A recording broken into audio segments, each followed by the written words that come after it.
you are going to need a piece of black paper and a piece of a book, your journal pages.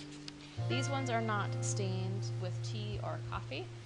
You might sing yours or you might not. That will be your choice. You're also going to need a template. Here are just a few examples. This is the one that was used on the first one that I showed you. Here is a skull and crossbones. Some of these are more difficult than others. A bird. There's also a rat. There is a woman.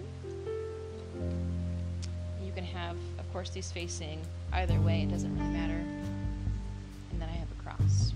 So you're going to choose one that you like and then put that on yours.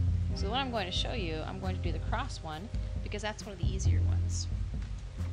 You will also need a stapler, a pencil, some scissors, and some glue.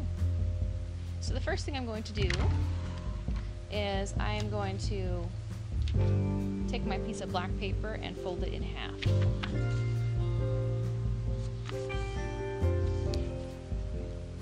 And then I'm going to take my journal and I'm going to cut these in half. The best way to do it is just fold one and then cut along the folded line.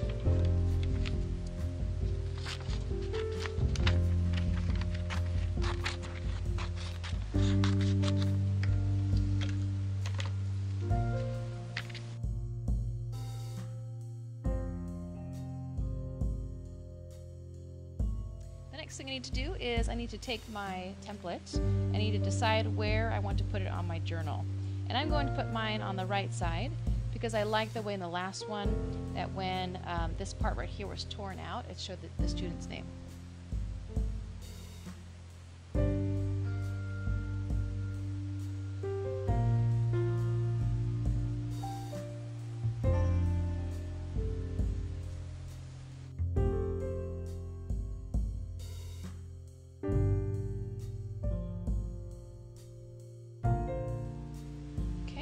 I am finished with the template, and now I need to cut it out. Sometimes it's good to make a little crease in here, make a small cut, so it kind of gives you a little spot to start with.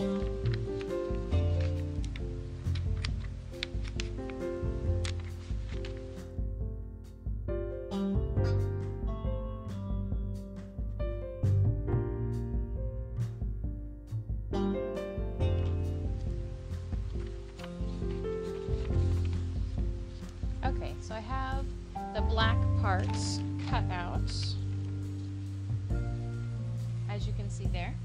There are still some pencil lines on here, so I can erase these like this very carefully. The paper without it having the narrative underneath is pretty flimsy. Another alternative is if you don't mind it appearing on the opposite side, instead of erasing it, you can simply fold it the other way and just have the cross or whatever your image is on the other side. You just want to make sure that your name is able to appear right here.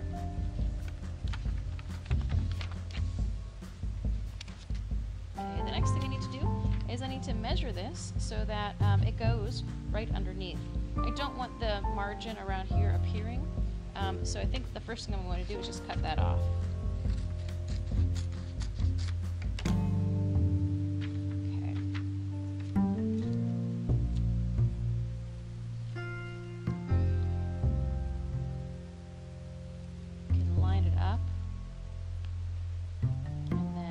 Trace it.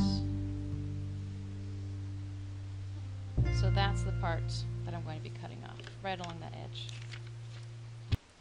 Okay, the next thing I need to do is I need to know where to make the glue marks. So I'm going to use my pencil and very lightly put some marks in there so that it lines up really nicely with the black paper.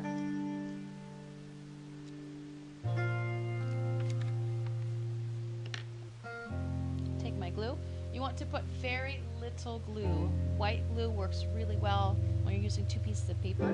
If you use too much, it's going to squish out over there and it's going to make a mess. And the covers are actually more difficult to make than it might look, so you just want to be very careful. The first thing I'll do is I will glue around the edges, and then I'm going to glue around where I made that pencil mark.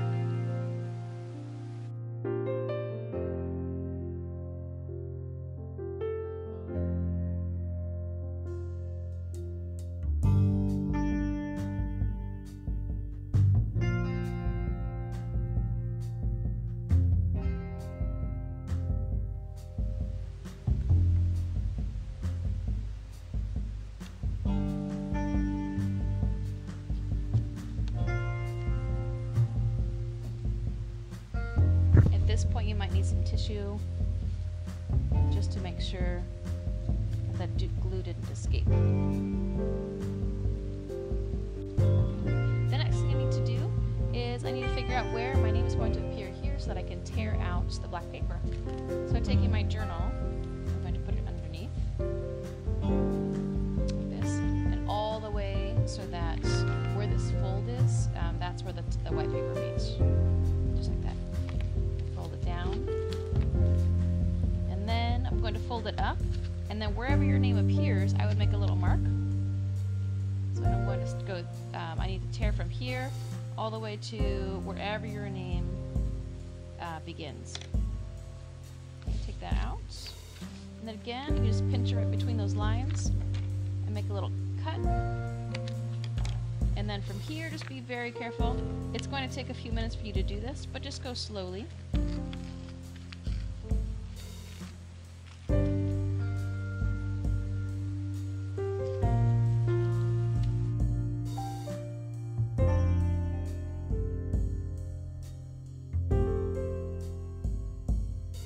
Notice on mine, you can see some of the white paper underneath, so I'm just going to make sure I tear that too.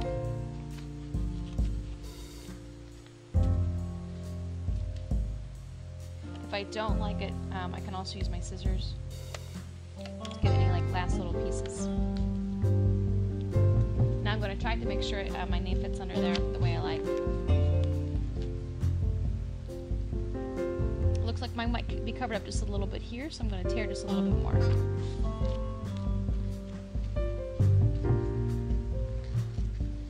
I think that looks nice. My last step I'm going to make is I'm going to use my stapler and staple the top 3 times so that my staples align with where I want them to line. I'm going to open this up, and you're going to staple them close to where this line is here. So if you fold it just like that, so that this line and this crease appear in the same spot, when I close it, I'm going to staple along there. And again 3 times. Once in the middle, and once on either side. And now, my journal